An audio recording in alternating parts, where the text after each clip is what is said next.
Okay, we're recording.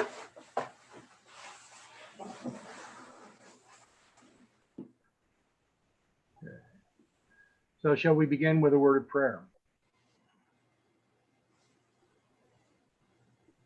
Mhm. Okay. Yep.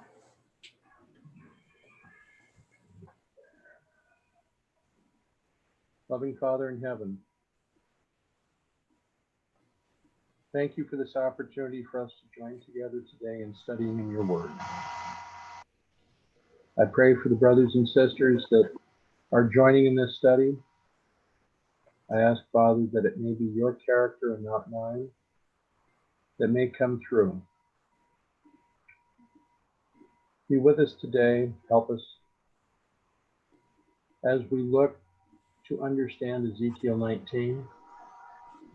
Guide us so that our minds may be open and that your Spirit may direct us. May angels attend us and assist us in this situation so that we may come into an understanding of what you are presenting. For this, we thank you, Father, and we praise you. In Jesus' name, amen.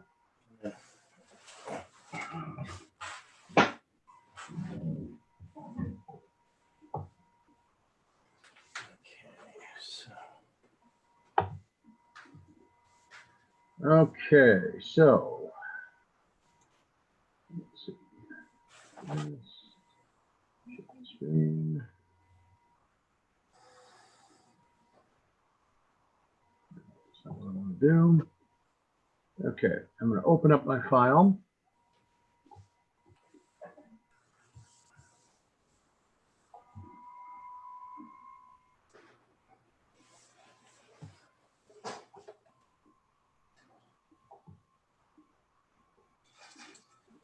Make sure that this works for all of us now. Let's see. Okay.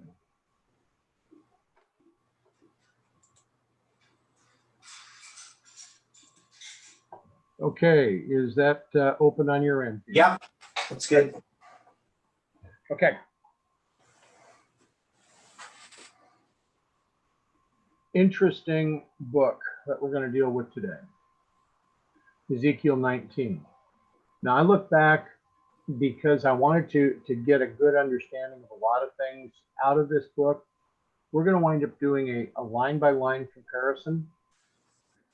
I did go through what Mrs. White had written, and it's intriguing to me that in her writings, very little is said at all about Ezekiel 16, 17, 18, and 19. Mhm. Even if you look at the Bible commentary, there's nothing that is presented on these chapters. So, of course, going back to the Bible I'm using for this study, the first 9 verses are a lament for the princes of Israel under the parable of lions' whelps taken in a pit. So we're dealing with a lamentation. And then for the following verses, the lamentation is for Jerusalem under the parable of a wasted vine. So as we get into this, moreover, take thou up a lamentation for the princes of Israel. So there are 2 verses that the translators used to identify this as a lamentation, and that's Ezekiel 26:17 and Ezekiel 27:2. 26:17 reads, "And they shall take up a lamentation for thee, and say to thee, How art thou destroyed, that wast inhabited of seafaring men, the renowned city, which was strong in the sea, she and her inhabitants, which caused their terror to be on all that haunt it." And then 27:2, "Now thou, son of man, take up a lamentation for Tyrus." But as I went through this morning, I found it interesting because doing a little further examination, we could also potentially apply Lamentations 5:12. Princes are hanged up by their hand, the faces of elders were not honored.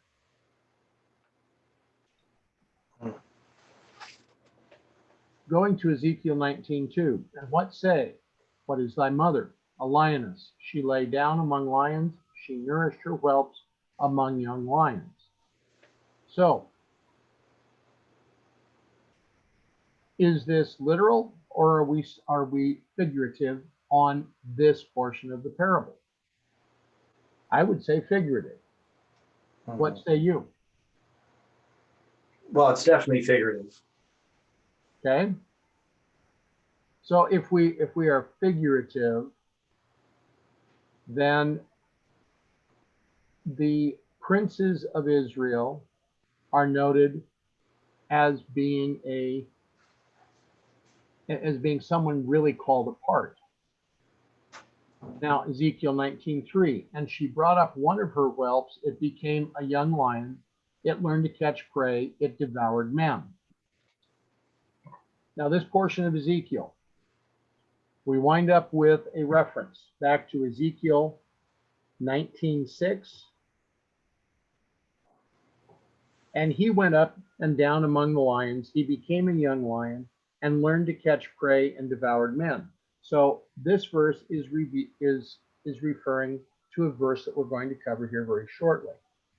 But if we take 2 Kings 23:31, Jehoahaz was 23 years old when he began to reign, and he reigned 3 months in Jerusalem.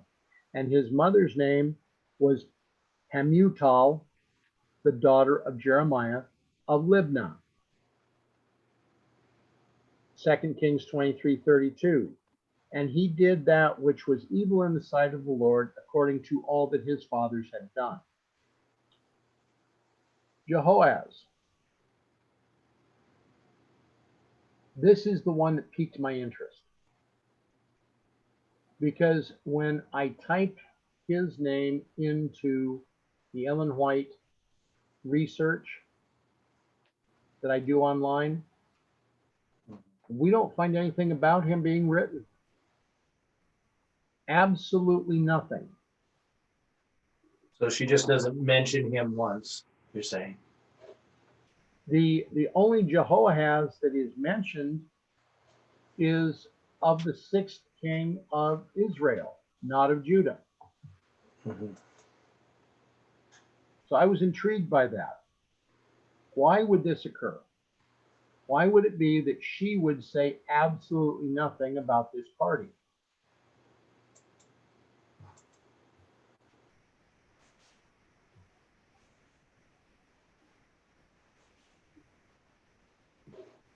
Are you finding something interesting? Go ahead, Stephen. Yeah, the Bible doesn't really say much even about Jehoahaz. He only reigned for 3 months. So he wasn't really a major figure. No. The only things that I was able to find is that he was the youngest son of Josiah.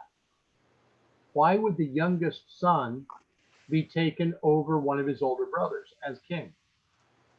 Well, my understanding is that Egypt put him on the throne. Okay. But and I know for sure that Jehoiakim was placed on the throne by Egypt. Right. So I mean, I'm making an assumption, but it seems to me that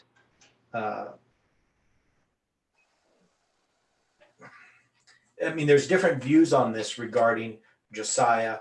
Was he aligned with Egypt?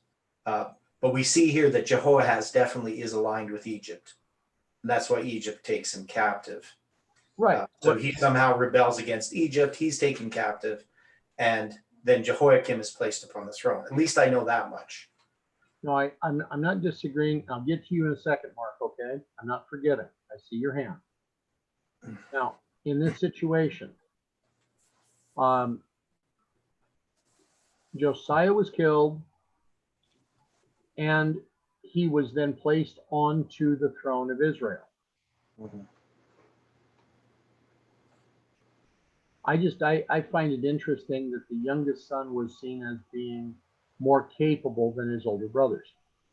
Mm-hmm. Okay, Mark, you had your hand up. What do you have? I heard you saying the other brothers, they youngest brother. Right. I know this story. Their brothers are their father make him a jacket. Yeah, the story of Joseph. Yes. Yeah. Okay, but see, Yes. we're not, Mark, we're not. Let me say it, please. Their father make him a colors of jackets. His brothers see him coming to them, then talk about do something bad things happen to him on his brothers. Right. And their brothers fear hatred and jealous and angry, and they're also mad at him. Their father loved him, just him, not for them. Their father not make for them colors of jackets to them.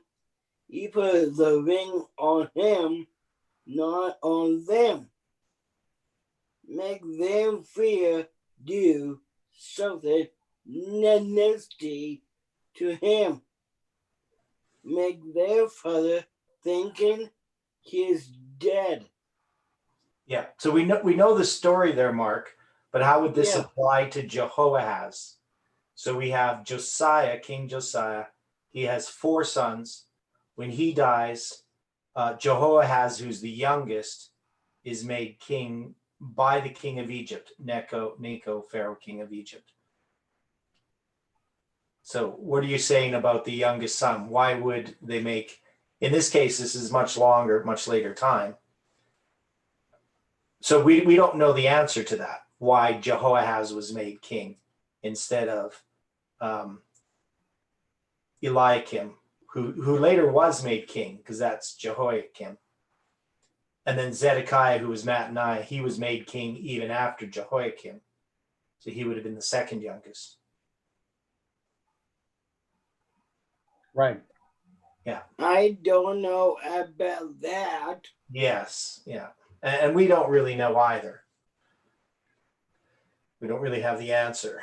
Unless Dwight has some answer that he's. At this point, this is why I'm asking a question. I do not have an answer to this point. Yeah. There's very little in this situation biblically. I mean, if I read the Bible correctly on this portion, it was the princes of Judah that placed him on the throne. Okay, so that is possible. So somehow they chose him. Yeah, because it doesn't tell us, does it, that they placed him on the throne, or does it? Let's go to 2 Kings 23. Okay.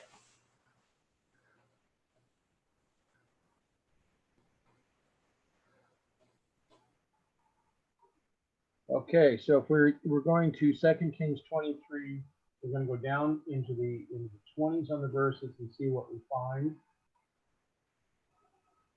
Okay, Josiah's death in battle is 23:28.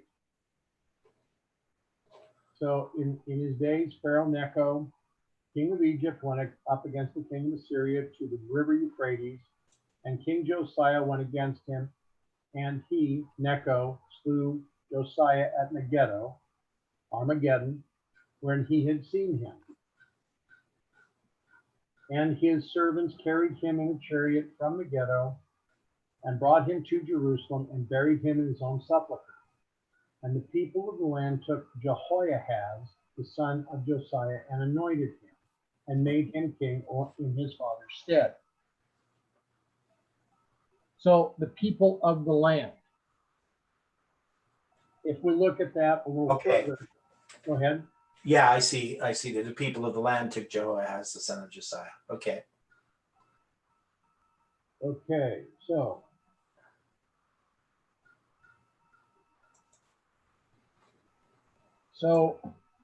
Necho didn't have anything to say with this one. It's the people Okay. of the land. Okay. So Necho, after 3 months, is removed. Now, here again, you and I had a conversation about this before. Mhm. When I was looking some things up about this with Josiah, the sources that I had were referring back to the Babylonian Chronicles. And they were trying to say that Josiah went to battle at Megiddo somewhere between the 4th and the 5th month, that we would be calling July or possibly August. And you were saying that this interpretation, especially by Theo, was a little bit off. Yeah, and it was definitely earlier. Okay. Yeah, and the suggestion is, May or June. Part of it is the interpretation of, was Josiah fighting against Egypt or fighting with Egypt? Whose side had he taken? Well, if we go back, and this this is one of the points I believe that we can establish from the Bible and from the spirit of prophecy. Josiah was fighting against Egypt. So he was fighting against Egypt, and it says, in his days, Pharaoh Necho, king of Egypt, went up against the king of Syria to the river Euphrates, and King Josiah went against him, which is what the Bible says. But most modern scholarship and even some new translations translate this differently, which I don't agree with. But they try to say that he went with him to fight against Assyria, right? So that but here it says that he fought against the king of Egypt. Right, because Pharaoh, and so does Ellen White say that. Okay, the Pharaoh came out and said, "What have I against thee?" Yeah. So it would seem to indicate that this was a battle against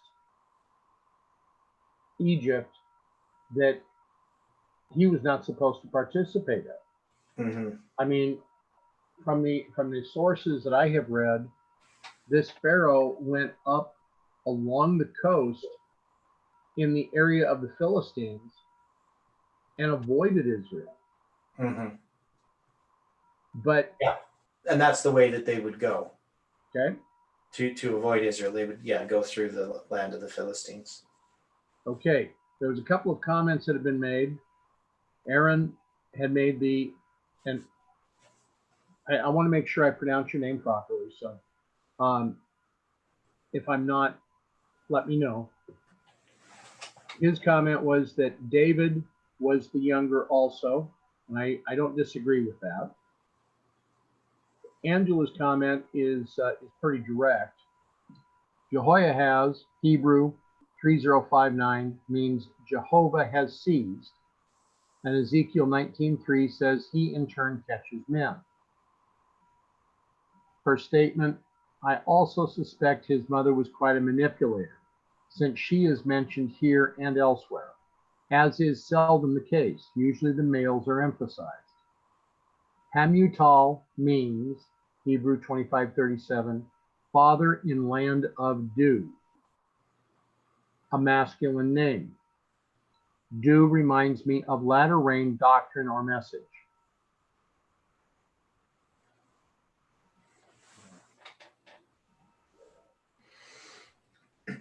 So the suggestion is that the mother had something to do with it?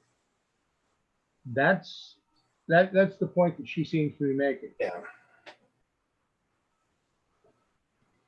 I mean, that's the thing, is we don't know what was going on in the family. Why, for instance, Johanan, who's the oldest, nothing is really heard about him.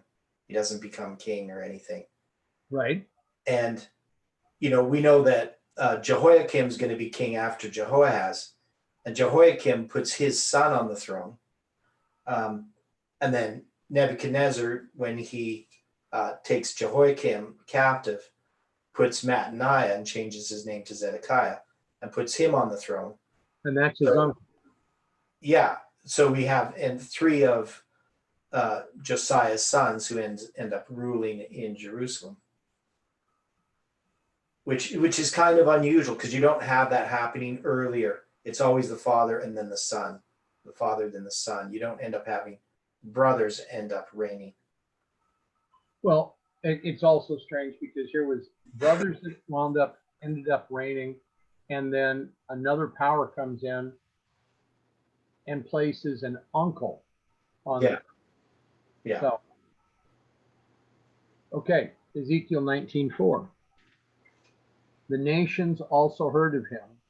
He was taken in their pit, and they brought him with chains into the land of Egypt. So the references here, and there were 4. 2 Kings 23:33. And Pharaoh Necho put him in bands at Riblah, in the land of Hamath, that he might not reign in Jerusalem, and put the land to a tribute of 100 talents of silver and a talent of gold. Now 2 Chronicles 36:4.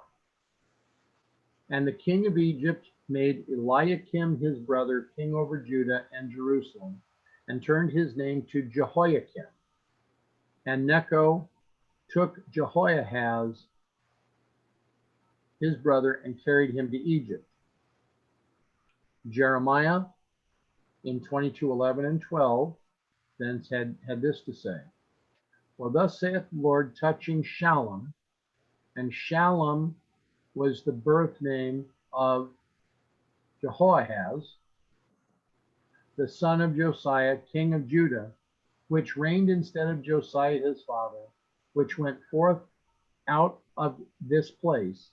He shall not return thither any more, but he shall die in the place where they have taken him captive, and shall see this land no more.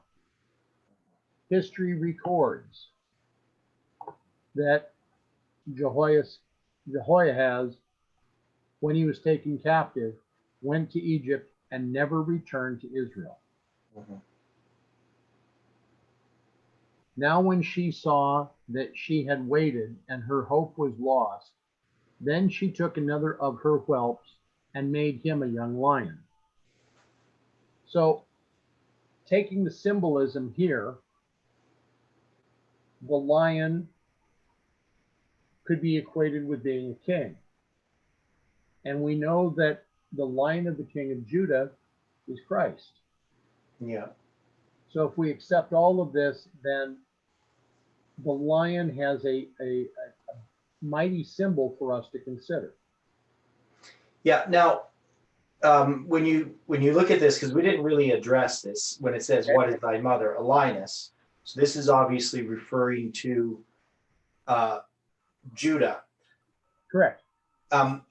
But in this context of a lioness, we have this term lion because it applies to Assyria, to Babylon. They're also called lions. Right. And the symbol is just a regal one. It's a symbol of being a king. Right. So that's why you have the lion of the tribe of Judah, but you have Judah is a lion. That's because the scepter shall not depart from Judah. Judah is given the kingship. Now, when you see Jehoahaz, it says, now it talks about Judah. So if you say that Judah is a lioness, she lay down among lions. And this would mean that Judah is set in this place where there's other kingdoms around it. Right. Okay. And then she nourished her whelps among the lions. So the different kings of Judah are nourished among all these other kings of these other nations. And then it says she brought up one of her whelps. It became a young lion. So this would be Jehoahaz. And it says, and it learned to catch the prey. It devoured men. And what this describes to me is that the kings of Judah are becoming like the nations around them in their, the idea that they devour, that they catch prey. And we don't know particularly the details regarding Jehoahaz and why he was deposed by the king of Egypt, but it must have something to do with his military ambitions in some way that angered the king of Egypt. And that's just a guess, because we're not told why the king of Egypt took him captive, particularly like in any kind of detail. Okay.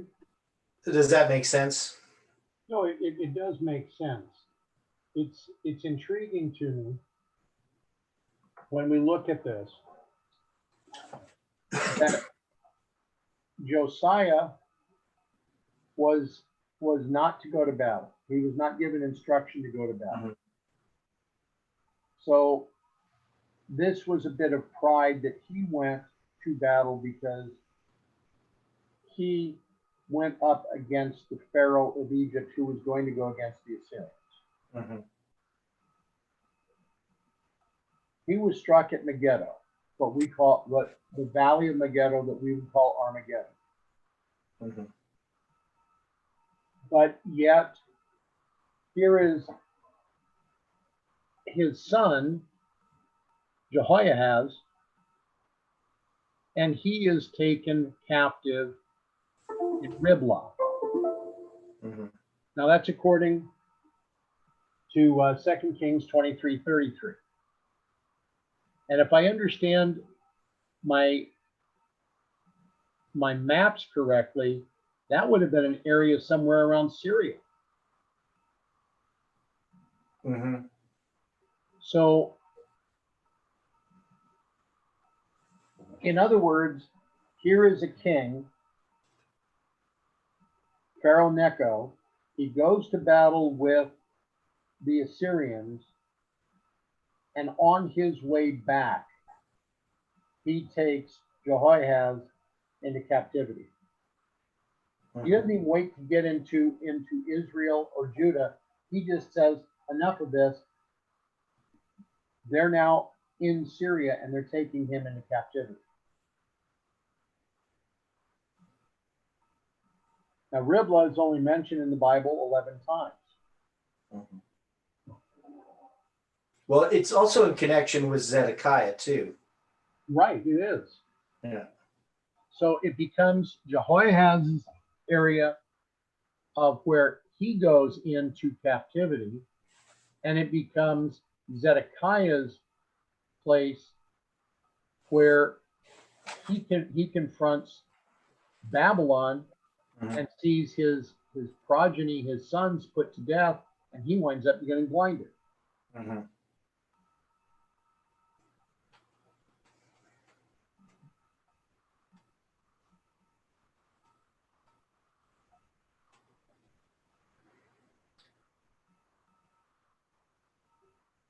So another reason why Jehoahaz may have been put on the throne, because after the death of Josiah, if Josiah is fighting against Egypt, it may be that Jerusalem had seen Egypt as its enemy, and Jehoahaz may have been the one who was most likely to be opposed to Egypt. And that's another possibility. We're not told that. But of the different sons, they may have had different political ambitions or different political views. I find it interesting that here we have Jehoahaz on the throne for 3 months, and he's taken captive to Egypt. Mm-hmm. So he winds up being the captive of the king of the south. Yeah. And his brother, Jehoiakim, winds up being captive of the king of the north. Yeah. So, well, and Jehoiachin, he also is going to be taken to Babylon as well. And he also reigns for 3 months. Well, 3 months and 10 days. Right. So, if we were looking at this in round numbers, one is reigning for 3 months, Yeah. 90 days. Mm-hmm. You look at the other 3 months and 10 days, and you're very likely looking at 100 days. Yeah. So the only round number I'm looking at on the 100 days is the fact that that's a 100 is a factor of 10. So it's kind of a symbol of judgment. Mm-hmm. Well, another thing, because in here we haven't got there yet, but it's pretty clear that both of these that are mentioned are Jehoahaz and Jehoiachin that is taken captive, not Jehoiakim. I'm not sure. Okay, but you're right. Yeah, so these are referring to these two different captivities. One is the king of the north captivity, which is Jehoiachin. The other is the king of the south captivity, which is Jehoahaz. And I wonder why, those two are chosen in this context. Now, maybe it could be because we know that Ezekiel is dealing in the time of the captivity of Jehoiachin. But now he's reflecting back upon the captivity of Jehoahaz, and he's dealing with this issue of Egypt for a reason. Because he's already addressed it earlier about the roots going towards Egypt. So there's some issue here that I'm not fully grasping of that Ezekiel is addressing. Because he's going to address all these different nations. He's going to address Egypt in great detail. And he's going to address Tyre, and he's going to address all these other nations. And he's also going to address the payment that Nebuchadnezzar is going to get for his siege of Tyre, which he's going to get Egypt. So these are things we haven't really delved into in trying to bring them into the present tense, what this is talking about now. But you bring up this point of the king of the north and the king of the south, which I think is something that we have to understand about what's happening in Ezekiel.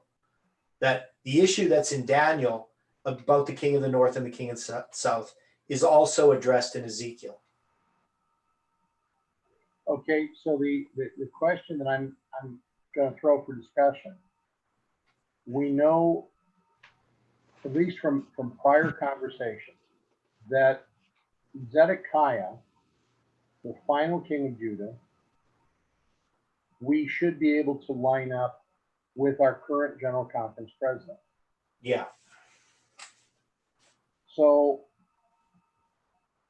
the king that would have been taken to captive by the king of the north, would that have been Jan Paulson?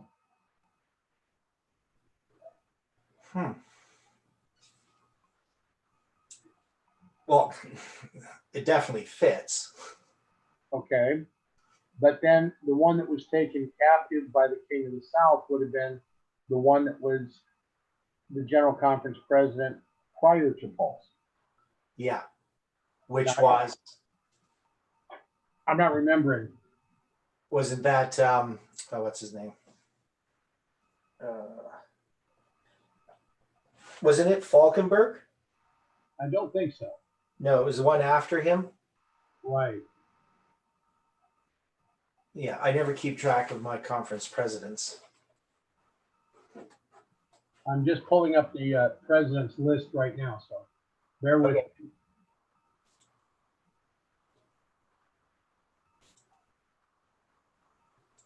Okay, so if we come down to this, no, you're right. It would have been Falkenberg. Okay.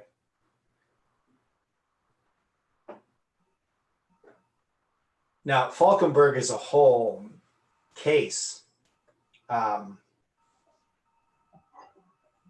I don't know how much of what I've heard about Falkenberg is true, because I'm not an expert on that. A lot of it I've heard from Jeff regarding Falkenberg, but he had a lot of major problems. Yes. It's intriguing because his son was actually president of Upper Columbia Conference for a while. Oh, And he resigned, and I think he's taken another position in China. okay. But if I'm not mistaken, his father, Robert Falkenberg, didn't he resign as president?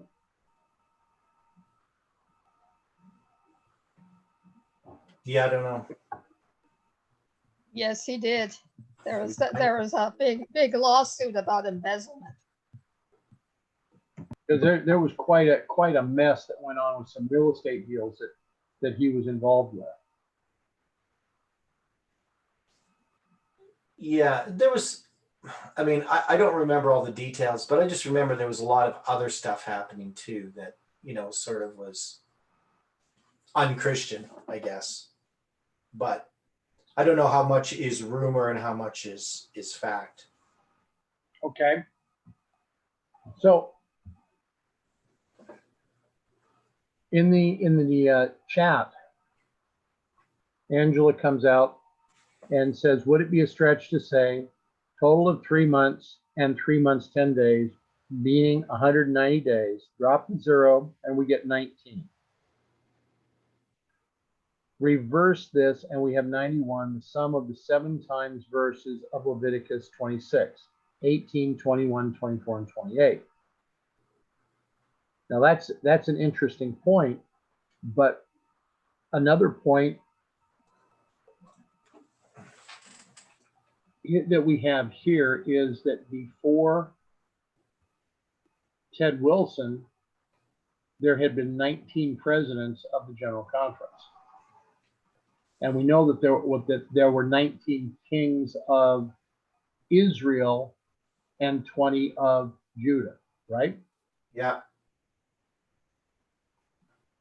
And we're currently involved in Ezekiel 19.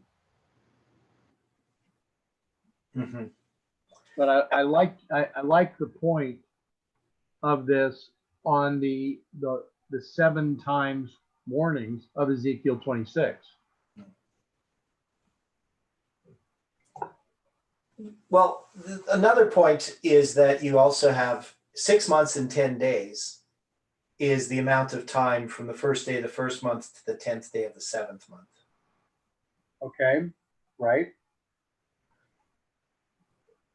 So wait a minute, to the 10th day of the 7th month. The 10th day of the 7th month, because there's 6 months and then you're 10 days into the 7th month. So, okay, so what you're saying is that this is a representation of the 187 days?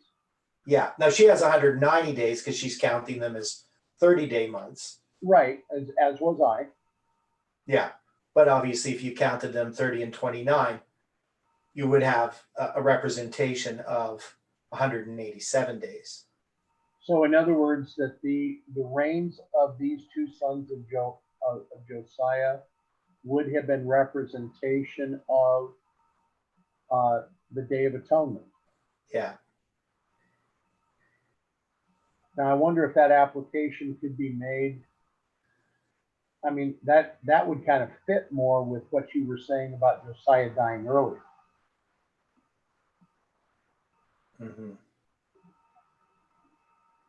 Because the Babylonian Chronicle is the one that was saying that he died somewhere between the 4th and the 5th month. But if he died in that area, then we wouldn't be able to make it fit for his sons to have reigned up until the Day of Atonement. Hmm.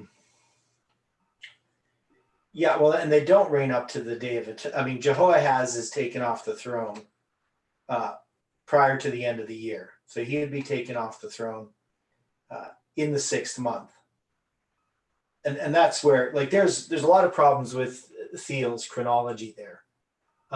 Even though it's kind of, to some degree, the acceptable, the accepted chronology there is, depends on which group you're looking at. But really, it has to be earlier. So one of the things is where this event occurs, a lot of it has to do with how you see this war unfolding. Because we do have, records of what happened and when it happened. But it would seem to me that Josiah was killed early on. He wasn't killed later on. He was killed early on in this battle that was going on. And the battle would have begun in the spring. It wouldn't have begun, in the summer or late summer. Because that's when the battles begin. You go to war early on. Yeah, Mark. I am sorry being rude. Last summer, Yeah. I am not be here. I did move away. Live in Camels 4 years. I am back to live here. Here. Okay. Okay. So, any other thoughts on that, Dwight? Well, I was looking in the chat. Linda came up with a comment. So does the lioness and the two young lions in Ezekiel 19 describe application to the Seventh-day Adventist Conference presidents or to the U.S. presidents or to both, in addition to the two kinds of Judah? I don't know if I could make the application with the U.S. presidents because Obama, a Muslim, was never really, quote, taken captive, and neither really was Bush the second. So I'd have to delve into that a little bit further. But I'm finding this interesting because with the application to the Seventh-day Adventist presidents, if we apply this to both Falkenberg and to Paulson, with this, that Falkenberg, because of his financial dealings, being taken captive by the king of the South, that would mean that could be an application of the king of the South, meaning more the idolatry of money. We'd have to look for an application then for this with Paulson. So, okay. Would the line of verse 5 not apply to Zedekiah? No, the line of verse 5 is going to go further into this with Jehoiakim, not Chin, because we're gonna get into this because we're gonna finish this off into verse 9 in a moment. So let's read verse 5. Now when she saw that she had waited and her hope was lost, she took another of her whelps and made him a young lion.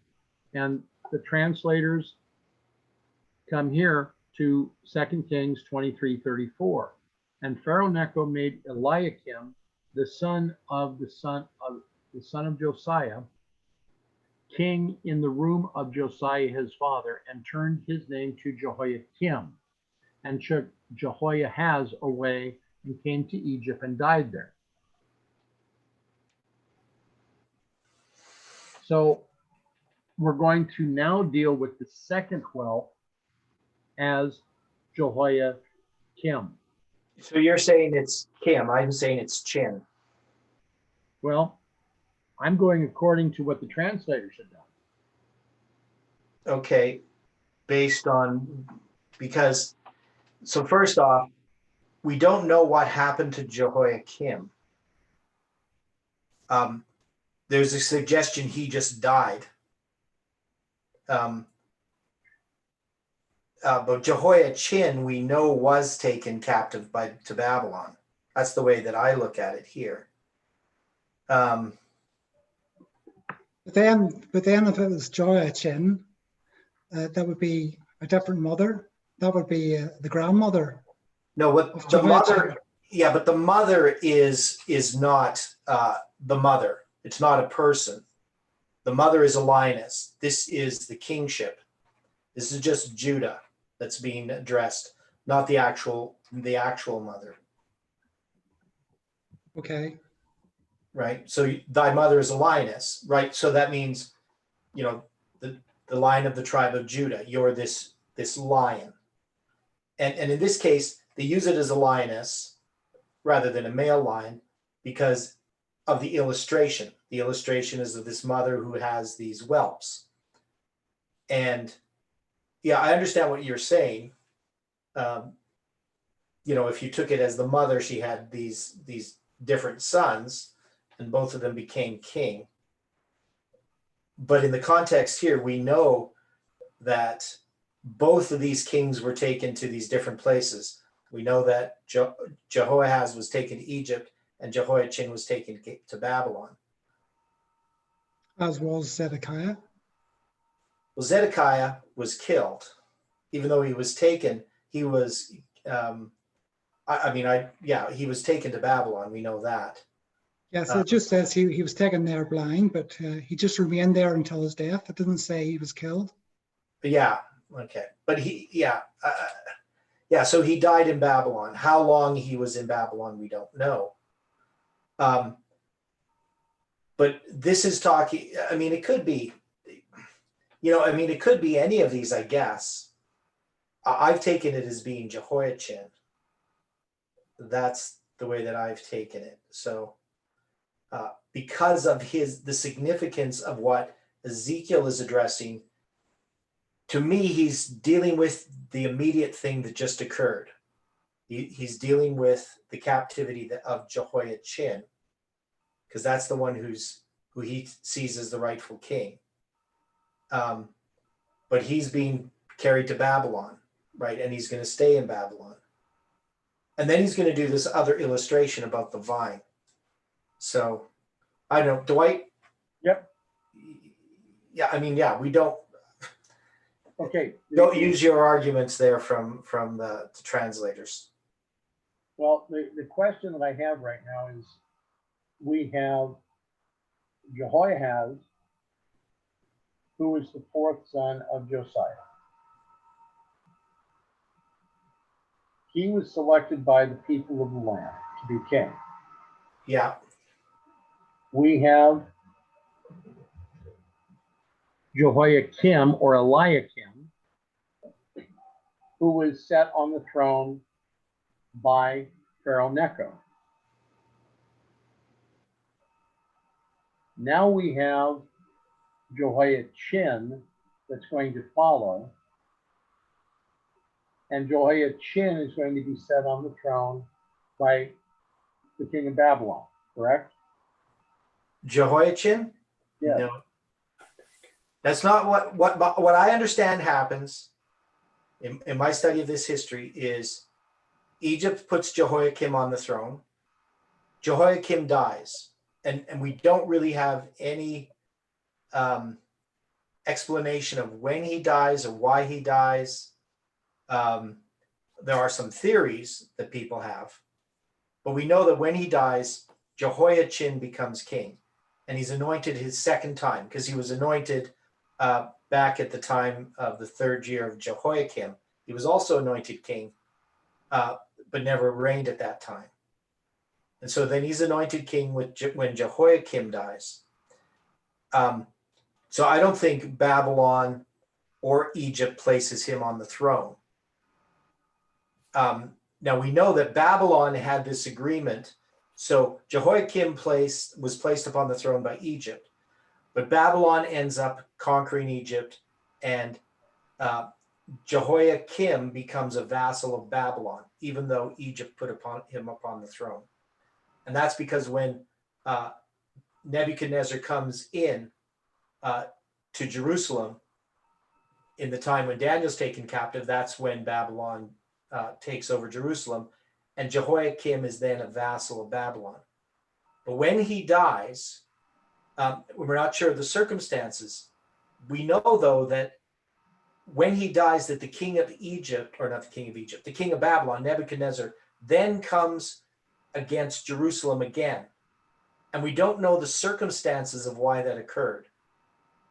But for some reason, Nebuchadnezzar takes Jehoiachin captive. And we don't really even know why this occurred, whether that just that when Jehoiakim died. And this is all speculation based upon how people look at the different verses that talk about it. But somehow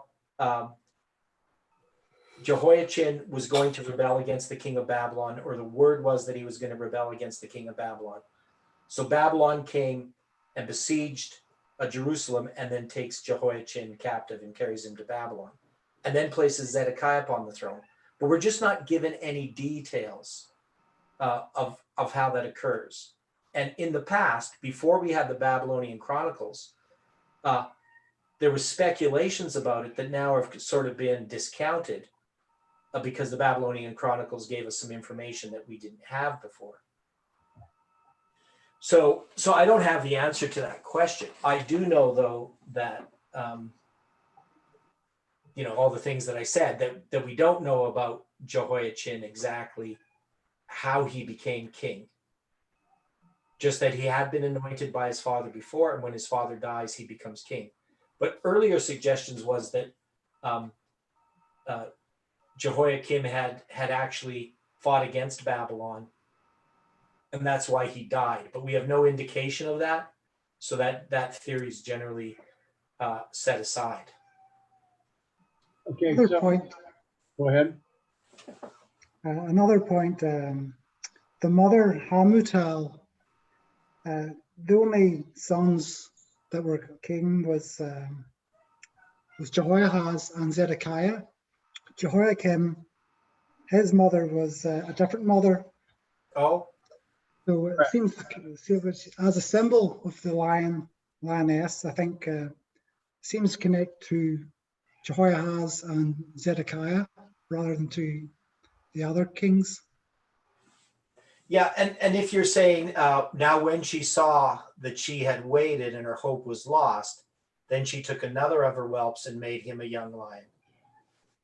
So you're right. You could apply this to Zedekiah if you're taking that this mother is referring to the actual mother of these whelps, not using Israel as a symbol of the mother, but the actual mother. Correct? That's Yes, I think she is a symbol as well, in a sense. Yeah. And yeah. Now again, this is before Zedekiah is taken captive. So this would then be a prophecy just stated in the past tense, or in Hebrew in the completed tense. Okay, so I'm going to ask this as a question, but to correct my what could be an incorrect impression that I've given. Okay. We have Jehoahaz, who becomes king directly after Josiah. Mm-hmm. Correct? Yeah. Now we have Jehoiakim,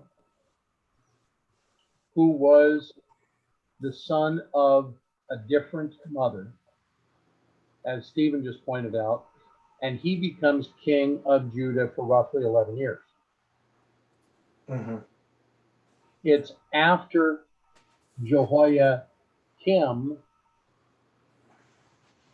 that Jehoiachin is chosen as king. Is that correct? Yeah. Okay, so I apologize for confusing all of this situation. Oh, okay. So what we have right now is we have one son, the fourth son of Hamutal, that becomes king, and that's the fourth son of Josiah, Good time. but that could have been his first son of that mother? Okay. As far as the sons, Okay. My understanding is that there is 4 sons that Jehoahaz has, or Josiah has, and the oldest would be Johanan, then Jehoiakim, then Zedekiah, then Jehoahaz. Right, and of course Jehoahaz is Shalom, Zedekiah is Mattaniah, and Jehoiakim is Eliakim. That would be their original names. So the 4th son is the one that becomes king first. And the 3rd son is the one that becomes king last. But Jehoiakim, according to Stephen, is the 2nd born son of Josiah. And he actually has a different mother than Zedekiah and Jehoahaz have. That's correct.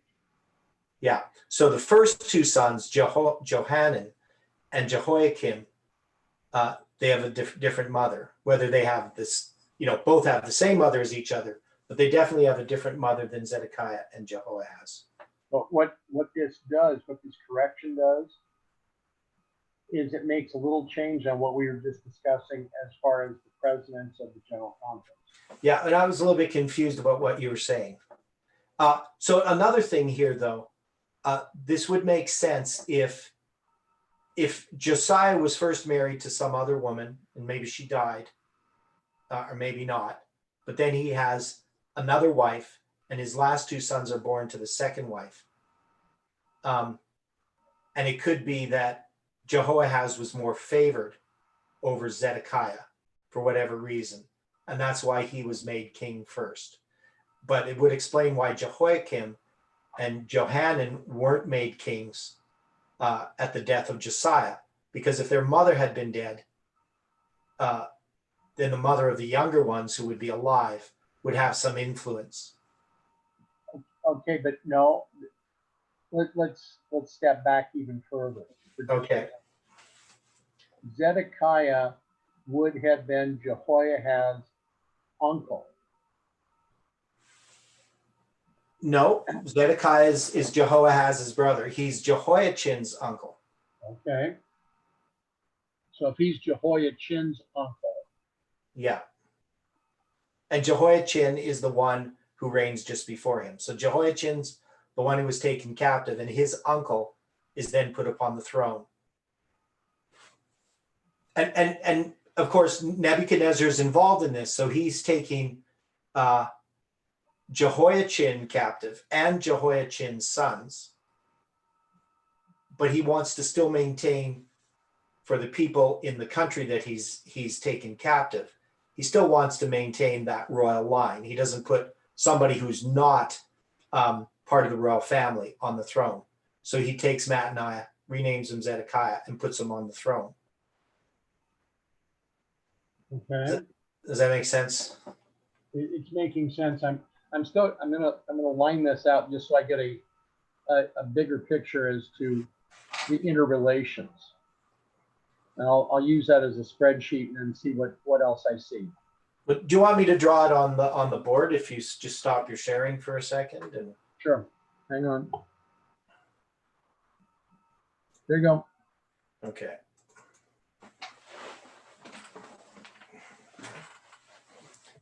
Yeah, so you have Josiah,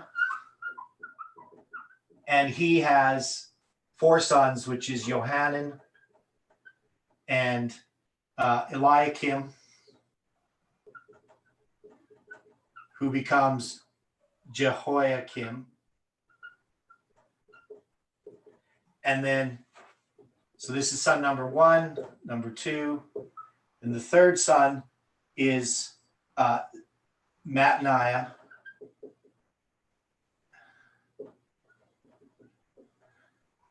I'm not sure if that's at Mattaniah. Not sure how you spell Mattaniah, who becomes Zedekiah. And then you finally have Jehoahaz, and Jehoahaz, well, actually, his name is Shalom, and he becomes Jehoahaz, and he becomes king, right? So those are the orders of the sons. And we know that Jehoiakim has a son named Jehoiachin. And so Josiah is king. So I'm going to number them A, right? And then he's going to be followed by Jehoahaz.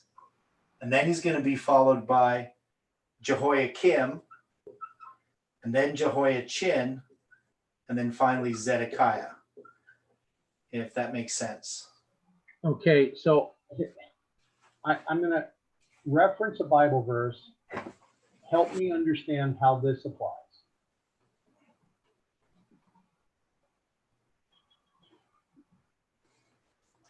Second Kings. And one thing before you mention in that. So Sure. one of the things about it, we have both Jehoiakim, and it looks like Jehoiachin, but Jehoiakim, and Zedekiah. It says they reigned 11 years in Jerusalem. Jehoiakim actually reigns 11 years and 4 months, and Zedekiah reigns, or is it the other way around? Yeah, Jehoiakim reigns 11 years and 3 months, and Zedekiah 11 years and 4 months, I believe. And Jehoahaz and Jehoiachin both reign 3 months. So you have 3-11, 3-11 as a pattern for the last 4 kings. And Josiah reigns 31 years. So, so the last 4 kings only reigned 22 and a half years, almost 23 years if you count the extra time. So it'd be about 23 years from 609 to 586. So it's 23 years. So just a little bit of information there. Okay, so yeah, here's what's confusing me with what you just put on the board. Okay. 2 Kings 24:17.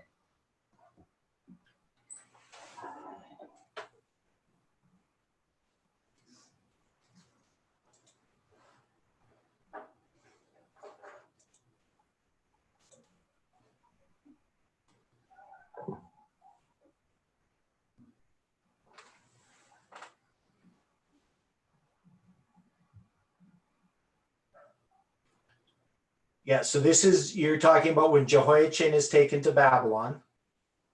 Okay, what I'm reading here. Yeah. We know that Jehoiachin is being taken to Babylon. Yeah. And 2 Kings 24:17.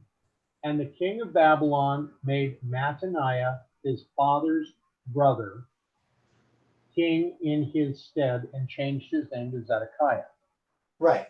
So we can see that Mattaniah is the brother of Jehoiakim. No. That's what it says. His father's brother. Yes, but he's talking about Jehoiachin. Jehoiachin's taken captive. His father is Jehoiakim, and Jehoiakim's brother is Mattaniah. With 2 T's and 1 A.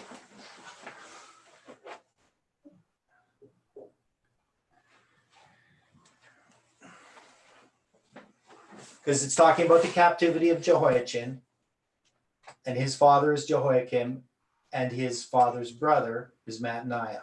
But if I reference 2 other verses, and I'm speaking 1 Chronicles 3:15 and 16, and 2 Chronicles 36:10, if I'm understanding this right, that Mattaniah was the son of Josiah, but brother to Jehoiakim.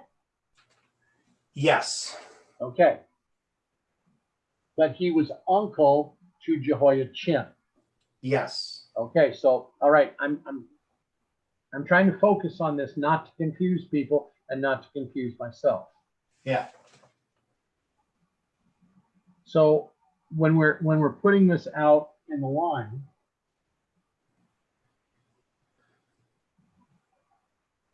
he is uncle to the rightful king, Jehoiachin. Right.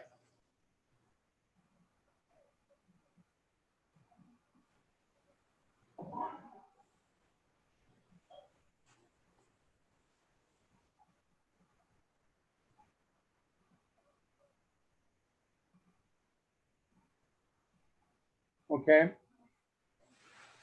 That makes sense now. it's starting to. I agree with that one. Thanks, Mark. Okay. Go back to sharing the screen. Yeah. Okay. So we go to the next verse.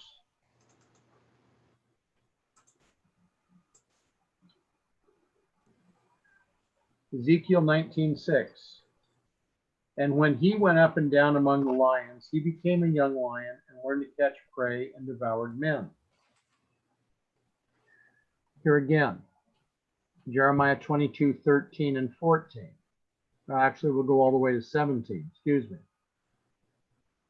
Woe unto him that buildeth his house by unrighteousness, and his chambers by wrong, that useth his brother's service without wages, and giveth him not for his work, that saith, I will build me a wide house and large chambers, and cutteth him out windows, and it sealeth with cedar, and painted with vermilion. Shall thou reign, because thou closest thyself in cedar? Did not thy father eat and drink, and do judgment and justice, and then it was well with him? He judged the cause of the poor and the needy, then it was well with him. Was it not this to know me, saith the Lord? But thine eyes and thine heart are not, but for thy covetousness, and for to shed innocent blood, and for oppression, and for violence to do it. And then Ezekiel 19:3, and she brought up one of her whelps, and it became a young lion, and it learned to catch the prey, and it devoured men. So here again, we're dealing with another king, but we're dealing with another king that's come up from a different mother. Both of these women are being looked on as being lionesses that are now raising their sons up to attempt control over this country. So we're going to have to look as to what their situation is going to be for our time. The next verse. And he knew their desolate palaces, and had laid waste their cities, and the land was desolate, and the fullness thereof by the noise of his roaring. The alternate reading says, and he knew their widows. So I wasn't able to wrestle with that one. I'm still trying to make sense of how that plays into what we're seeing here. Ezekiel 19:8. Then the nations set against him on every side from the provinces, and spread their net over him. He was taken in their pit. The alternate readings here, 2 Kings 24:2. And the Lord sent against him bands of the Chaldees, and bands of the Syrians, and bands of the Moabites, and the bands of the children of Ammon, and sent them against Judah to destroy it, saith the word of the Lord, which he spake by his servants the prophets. So if I'm counting here, we've got 1, 2, 3, 4. But we have a fifth one, I believe, that is being hidden because it doesn't say anything about the Egyptians. Right. Yeah, no, this is addressing Jehoiakim. Okay. Right. Right. Just to clarify that in Ezekiel or in 2 Kings 24:2, it's dealing with, and so the translators who put these footnotes, they're they're taking this as reference to Jehoiakim. Okay. Correct? That's what you're saying. I would say that that's correct because of the way that this is being presented. But they seem to think that it applies to Jehoiakim. Correct. Yeah.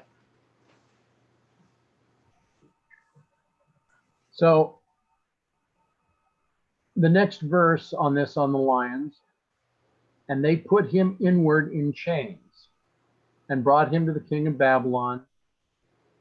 They brought him into holds, and his voice should no more be heard upon the mountains of Israel. So in dealing with this, the alternate reading instead of chains would be hooks. And, excuse me, in the wrong direction. I think Stephen's explanation makes the most sense to me, Okay. based upon on this passage. So, I thought it was Jehoiachin that was being referenced in the second one. But if we talk about this mother of Lioness, and she brings up these whelps, right? And one becomes king, so that would be her youngest one. Right. And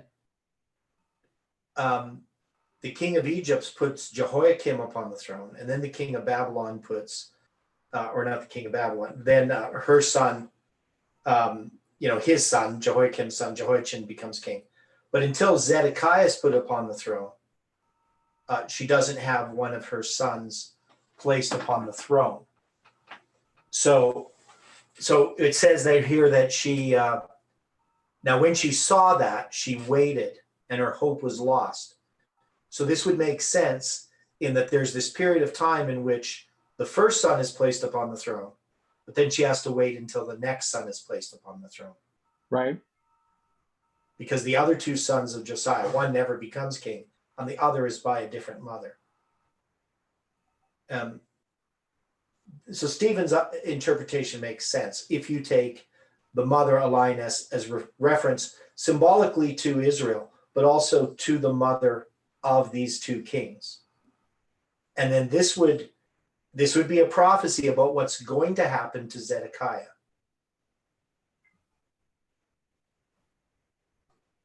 Okay. So it's looking more toward the future is the position that you're getting. Yeah. And this fits in with what was said before, because he talks about events in the completed tense, which we have to translate into the past tense in English. And they put him in ward and chains and brought him to the king of Babylon. It's that's a past tense. But in Hebrew, just because something's in a completed tense doesn't mean it's in the past. It's especially in prophecy, you can write about an event that's going to happen as if it has happened. Okay, now in looking at this chronologically, since this is part of the vision from the 8th of Ezekiel through this chapter, Mm-hmm. we're looking at this as occurring about would you say about 597 BC? This vision? Yeah. No. This is 597 was when Jehoiachin was taken captive. And Ezekiel's second vision is in 591. Okay. So in other words, we're saying that this is a vision that is about 5 years prior to the destruction of Jerusalem. Yeah. Well, yeah, you could say about 5 years. Yeah. I'm just using round numbers to make to get an idea in my head. That's all. Okay.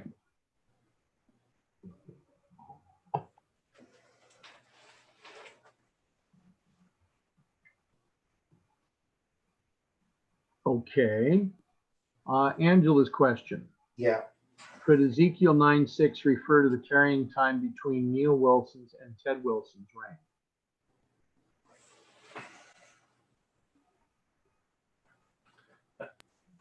I meant the 5th verse. What's that? Yeah, the 5th verse, Ezekiel 19, verse 5. when she Okay. waited and hope was lost. Okay. Now, of course, this means that Ted Wilson's mom, but this is different moms because obviously Ted Wilson is the son of Neil Wilson. Right. So I don't know if you could look at it that way or not. But the she could refer to the church. It could refer to some, but they're very different, Ted Wilson and Neil Wilson too, as far as their position theologically. How so? Oh, Ted Wilson seemed much more in line with, he wasn't as conservative as Ted Wilson is. So you're saying Neil Wilson was not as conservative as Ted? Yeah, that's what I'm saying. But I find it intriguing because it's Neil Wilson that declared that there are only two true Catholic organizations in the world. Yeah. Yet his son, Ted, received his advanced degrees from a Catholic university.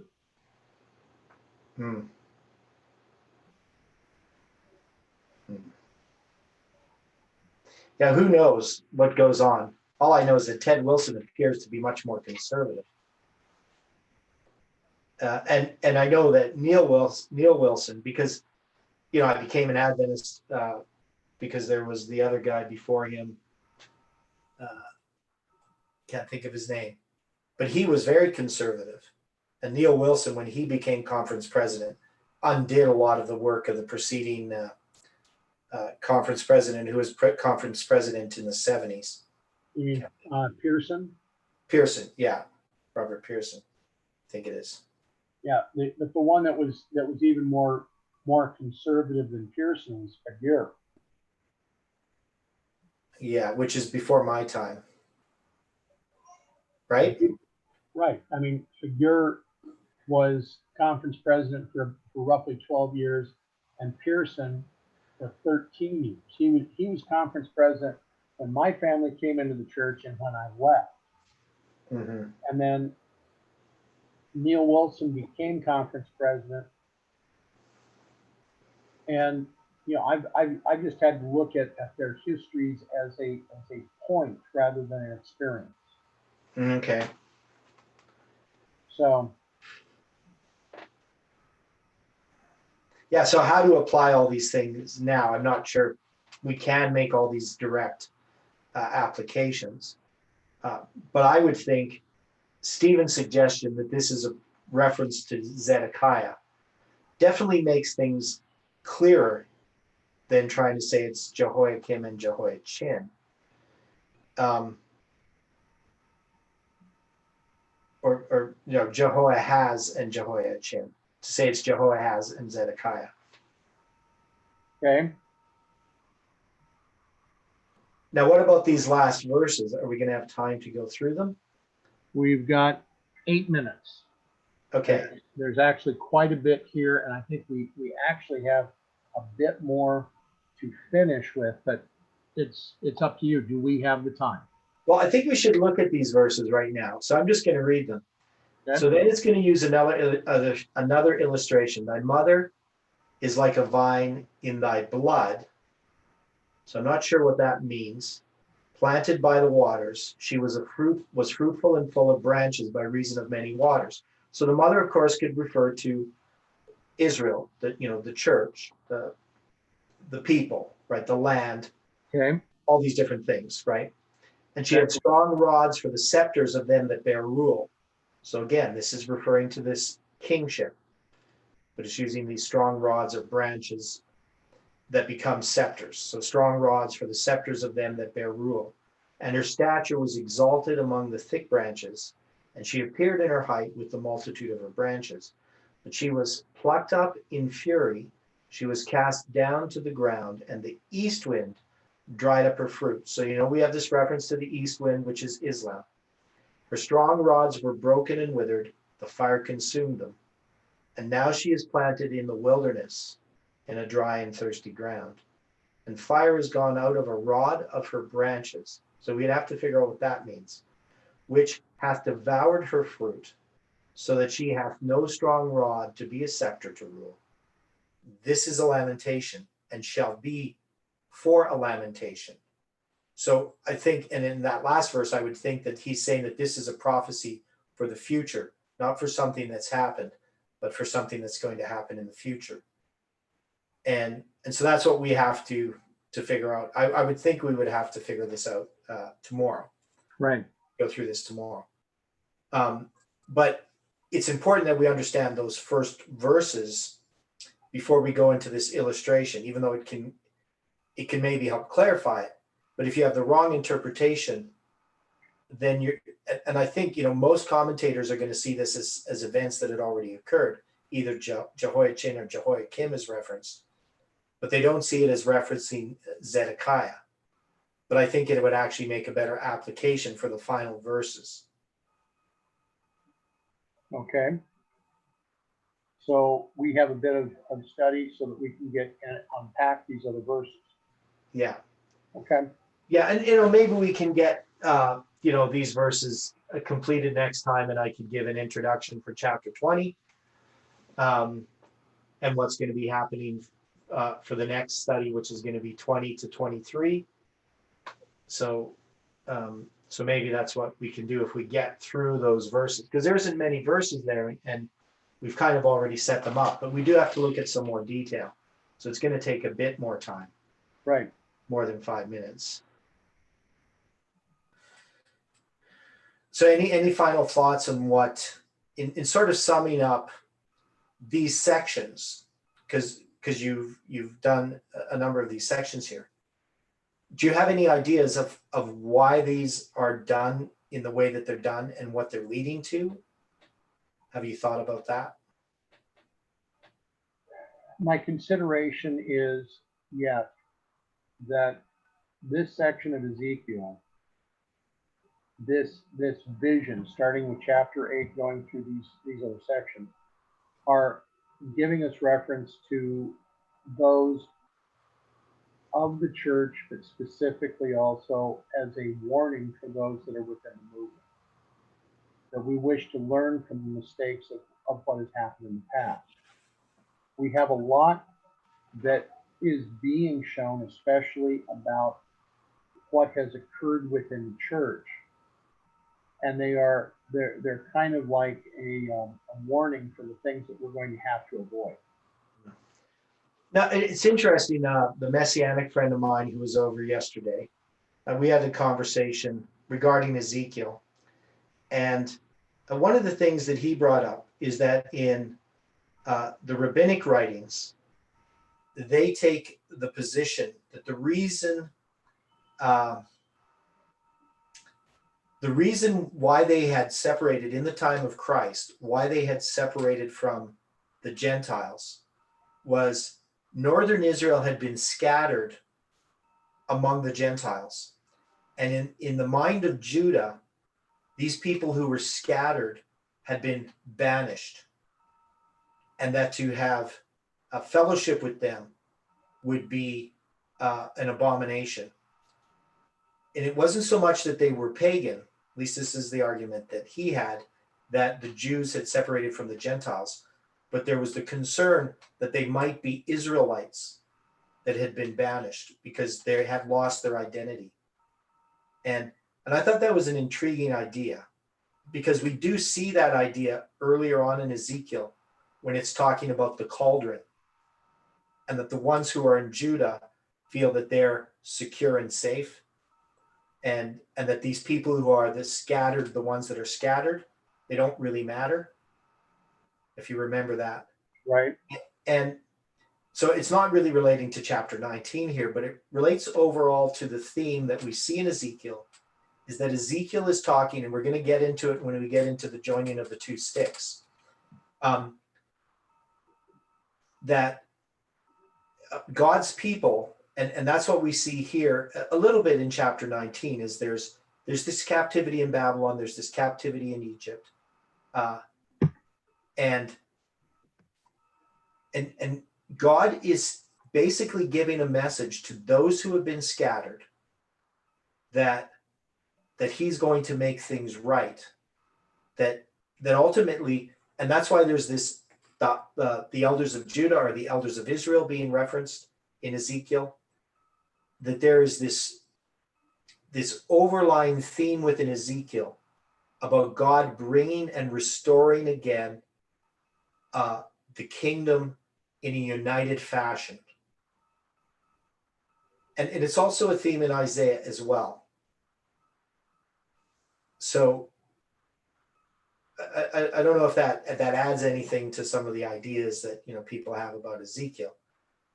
But I think as we go on, one of the things that we see is that Judah ends up believing that it is the rightful heir because it is Judah, right? It's the one that has the house of David, it has the kingship. And when we look later at the 2520s and the way that they happen at the end with this remnant that we had studied earlier, I'm starting to see much more clearly that the joining of the two sticks is now the Seventh-day Adventist Church becomes Jerusalem, not modern Judaism. Right, exactly.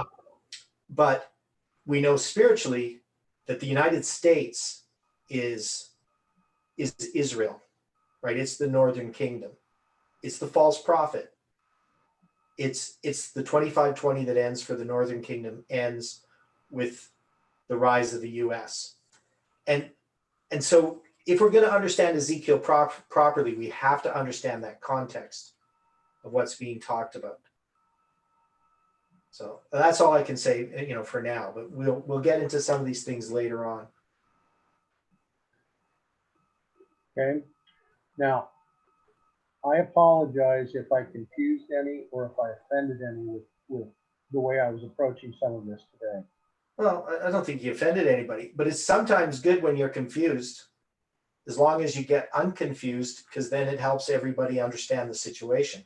I do understand that. I just don't want to be an issue. Yeah. I mean, with all that was going on the chat board yesterday, you handled yourself very, very well. And you were put through quite a trial. Okay, well, thanks.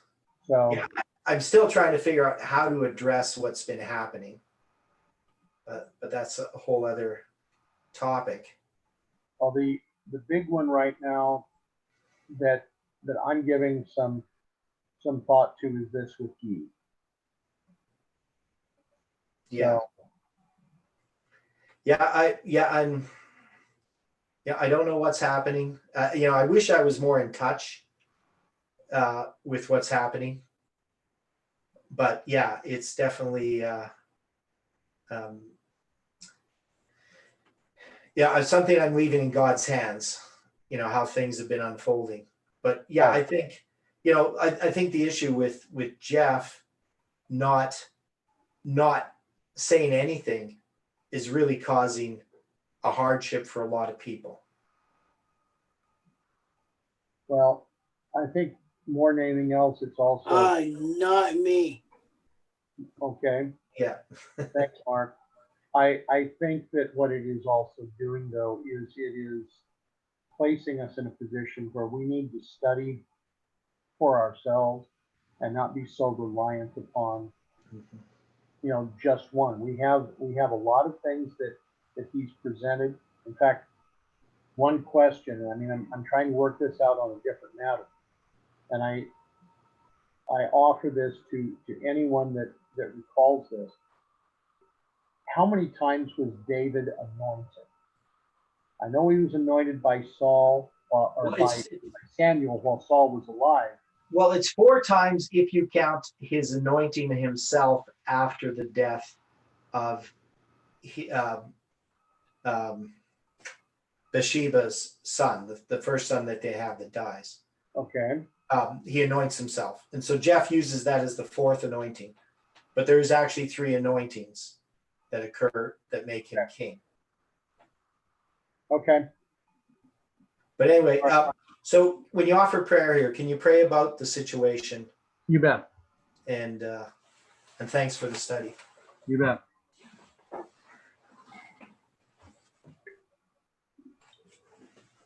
Gracious Father in heaven, as we come before you, we thank you for these words that have been provided for our instruction by Ezekiel. Father, we bring another matter before you. This situation, these questions that have arisen regarding the prediction of July 18th. We ask, Father, that you open our minds. You help us to understand so that we may give a good answer, so that we may present properly those items that you would have us present before others. Direct us, Father, in these paths. Help us so that as we are studying, that we may be able to draw closer to our brothers and sisters, so that we may indeed be prepared for this time that is soon to come upon us. Be with us today, direct us in all that you would have us to do. Help us so that others may see your character and not ours. For this we thank you, and this we praise you. In the name of Jesus, amen. Amen.